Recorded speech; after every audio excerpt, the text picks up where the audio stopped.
So I was in a room. I didn't notice until later that there were bars on the windows, having lunch with a fellow I'd met on the street of Bamako, the capital of the West African nation of Mali. I was in West Africa at the time teaching journalism courses and was doing some leisure travel upcountry in Mali. This is in the late 1980s.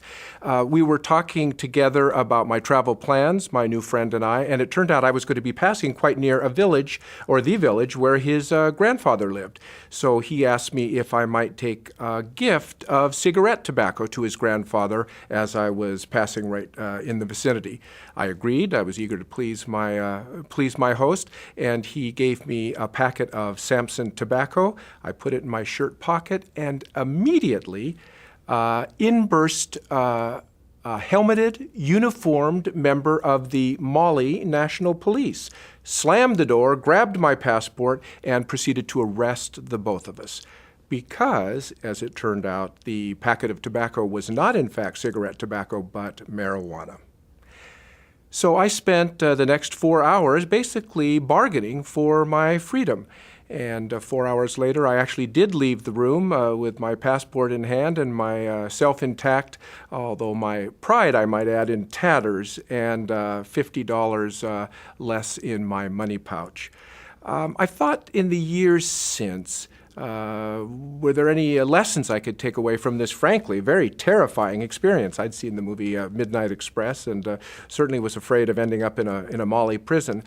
I think there are two lessons that I can articulate or have thought about from that experience. The first is, I'm not someone who likes to bargain or negotiate much at all. I don't like the confrontation of it, but it was important to do that in that case. The police officer's first offer was for a gift of about $470, and I was able, through negotiations, to bring him down to about 1/10 of that.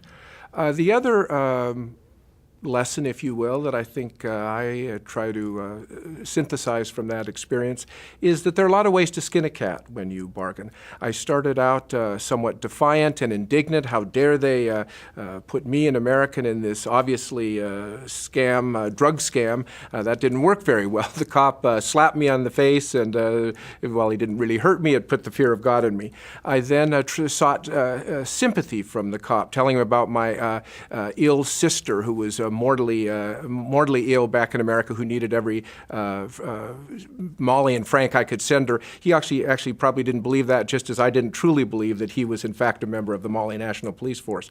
At one point, I basically played possum, became kind of catatonic on the floor, and not really feigning very much true despair, refused to answer his questions. But in the end, it was an appeal to, if not so much reason, a solution that might benefit both of us. And I agreed to pay for my own freedom, but not the freedom of my newfound friend, who was clearly part of the scam. And as I said, that ultimately proved successful, and we all went away, if not happy, at least safe and sound. I think the final lesson probably is, if you're delivering a package, you better check and see what's inside.